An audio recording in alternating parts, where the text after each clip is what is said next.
Thank you very much, Speaker.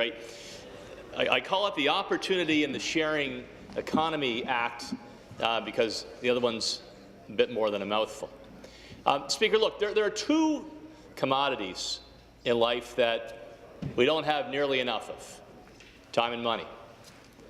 And through the use of modern consumer technology, the simple push of the pad on your smartphone, you can have a bit more of both. It also makes life a lot more convenient. I certainly see that in our own family. I know my colleague from Kitchener-Conestoga sees it with his 3 little ones. We certainly do with Miller and Maitland as well. We'd love to have a little bit of both of those commodities, time and a bit more money. So let me tell you why that's relevant to my bill on the sharing economy. Right now across Ontario, so many people are struggling just to make ends meet. The Bank of Montreal's recent rainy day survey, they called it, looked at the status of not just Ontarians but Canadians, and it found that more than half of Canadians did not have even $10,000 in savings they could access as a rainy day fund. Mr. Speaker, say sadly due to weather, your roof caves in, you're in a major accident, more than half would be hard-pressed to find the money to address that. And in fact, a quarter of Canadians are living paycheck to paycheck with no money being put away for savings whatsoever. We have larger debates in this Assembly about the level of taxation. We have larger debates about how we can spur the economy and create jobs in general. Here's something we can do right away, and that's to empower people to earn a little bit more money from assets they already own. In my bill, their home, their car, their parking space.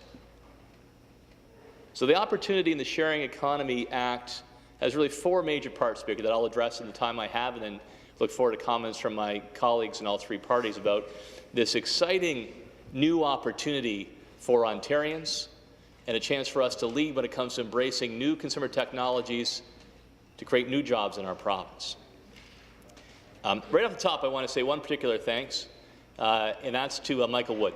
Michael Wood works for all of us as a drafter. I think he's actually employed by the Attorney General's office, and my colleagues probably have had Michael in helping write their own private members' bills. He did an outstanding job. This bill is 42 pages long. It's relatively complex for what we often consider, and I want to send a debt of gratitude to Michael for his extraordinary work in the ambition of the bill and making it a reality by going through a series of different laws. He showed incredible patience, had very good judgment, gave me some helpful advice. We heard from a lot of stakeholders as well, Speaker, from mayors, from industry leaders, whether the Ubers, the Airbnbs, the Rovers, to the hotel industry, to the taxi industry. Spoke with mayors and civil servants from all the major cities in the province where Uber is currently present. And I said, you know what? These technology improvements are upon us. Consumers are reacting. Fortunately, government's not reacting. And we're having a debate, almost a guerrilla warfare, on a municipality by municipality by municipality basis. And I'll explain why that's harmful to the bigger picture, Mr. Speaker, and why we need to take action. So I think it's time that we had this conversation. It's time that we had the debate. It's time that we actually took action to empower people to make more money from things that they own, to free up for consumers to improve the quality of life by having more time and more money on their hands through these innovative technologies, and to send a signal Ontario is open for business, for entrepreneurship and innovation. I want to, as well, in my introductory part of my comments, commend the member for Kitchener-Conestoga, Michael Harris. He was a trailblazer on this. He brought forward the first motion on transportation network companies back in May of 2015. Good for him. He got the ball rolling. I'll continue pushing it up that hill. Part 1, Mr. Speaker. If government wants to encourage an activity, it should probably be a customer. But we've got all kinds of labs and incubators. Certainly visited the DMZ at Ryerson, Grade 1 Communitech in Kitchener-Waterloo. Mars is an innovation centre. But one thing they found, other places where this has worked and worked well, New York City and London, is make sure there's a customer at the end of the line. There's actually no better discipline. Given all the mentors in the world you want, Speaker, it's a customer that's actually going to get you focused on selling your product and improving its quality. So part 1 that I want to talk about my bill is They can govern the customer. So it calls across the broader public service for equivalency. Basically, that there should be no bias towards the built economy and the new sharing economy. Sharing economy, by the way, Speaker, it's also called collaborative consumption, peer-to-peer, the chance to lend or borrow or purchase from peers goods or services. The biggest one we hear about, Uber, Airbnb. I talk about Rover a lot here in Toronto, TaskRabbit, but there are literally hundreds of them, thousands of them. But what I do in the bill is I say across government you need to treat the two equivalently. So a taxi cab receipt for expenses, if you're allowed that, would be treated the same way as an Uber receipt. A receipt at an Airbnb or a HomeAway or a VRBO location would be treated the same way as a hotel. That a parking receipt at a Green P, the same as Rover, for example. I think government can send an important signal that they're open to the sharing economy, that they support the initiative, they support innovation by declaring that equivalency across the board. The other part of that, by the way, is a 5-year sunset review. I think particularly you talk about technology, it's important of a sunset review. That's part one. Part two, ride sharing. Certainly we've seen a lot of debate in our major cities in the province, and I hope that it comes to Niagara because I think it'll be helpful to my riding and the constituents I represent in neighbouring areas. And that's the issue around Uber versus the existing taxi companies. And what I usually hear from people is they actually like the service. They like the convenience. It's more affordable. I also hear people say, well, you got to level the playing field. There should be some sort of consumer protection or public safety rules around it. As I said, my team, we did our homework. We looked at the best jurisdictions around the world, including those here in Ontario, and came up with a plan. I won't list them all. They're all in the bill, but here's the quid pro quo. You license a transportation network company, allow it to exist, to give people a chance to earn a bit more income. The average Uber driver in Ontario, by the way, about $3,000 a year in income. One gentleman I had the other day, he's driving Uber, I think it was about 4 to 6 hours a week to help pay for tuition for his son. He's an electrician. His son's becoming an electrical engineer. It's not cheap, Speaker. He's proud of his son. So he works on Uber on the side to help pay for that tuition, to see his own son's success. I want to see more of that. I want to empower that. So what's the quid pro quo? Well, in return, the transportation network company would have to guarantee there's insurance. And that's where the Ontario government comes in. We run the regulatory system through fiscal for insurance. It's got to be insurance for the driver, for the passenger, for the vehicle.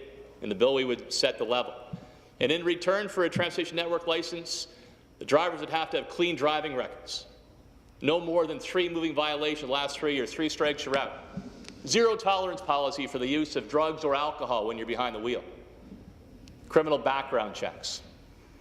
There'd also be consumer protection mechanisms like making sure you know what the ride's going to cost before you get in.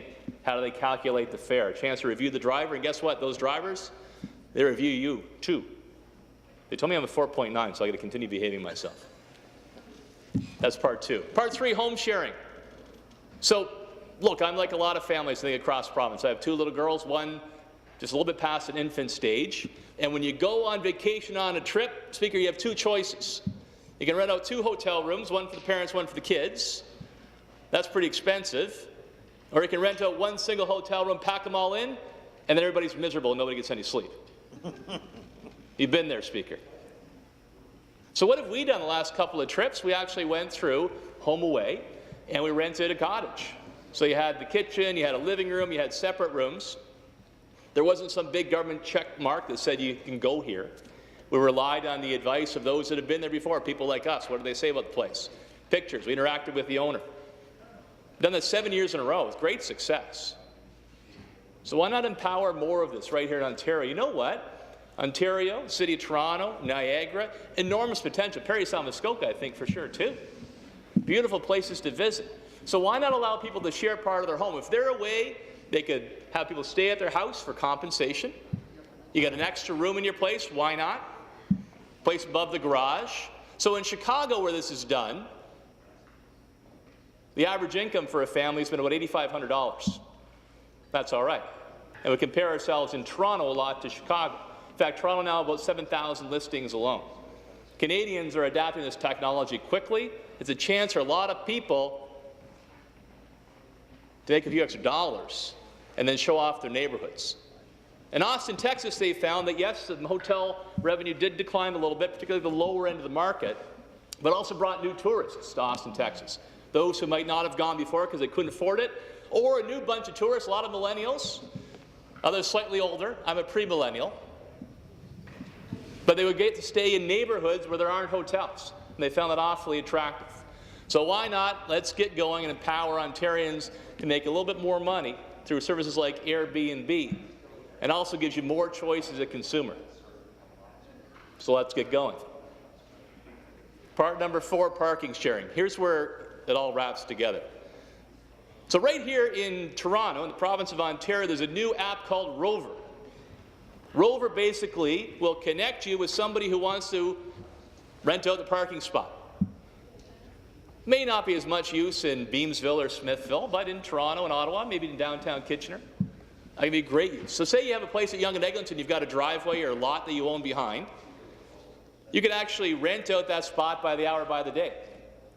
A little extra income coming in for that rainy day fund, Speaker. It also helps relieve congestion. One study recently said that up to 30% of traffic downtown can be people roving around looking for a parking spot. So let's allow that to happen too. It's a great benefit on the public policy side from addressing some environmental issues through empowering this type of technology and setting rules around it. And here's what I worry about. If we continue to throw up barriers, we continue to say to new ideas, you got to fight every municipality across the province one at a time, Speaker. If we wanted to close our doors, put our heads in the sand, think in the past, whatever analogy you want to mash together, the signal it's going to send is Ontario's not open for business. If we want that next Uber or Airbnb to be an export industry from the province of Ontario, we need to open our doors. We need to say this is a good thing for people, it's a good thing for technology, it's a good thing for jobs. I want to see Rover expand here in Ontario, create jobs and export their product. I don't want to see them in frustration pack up and head down to San Francisco, California, where the other two are from. Thank you, Speaker.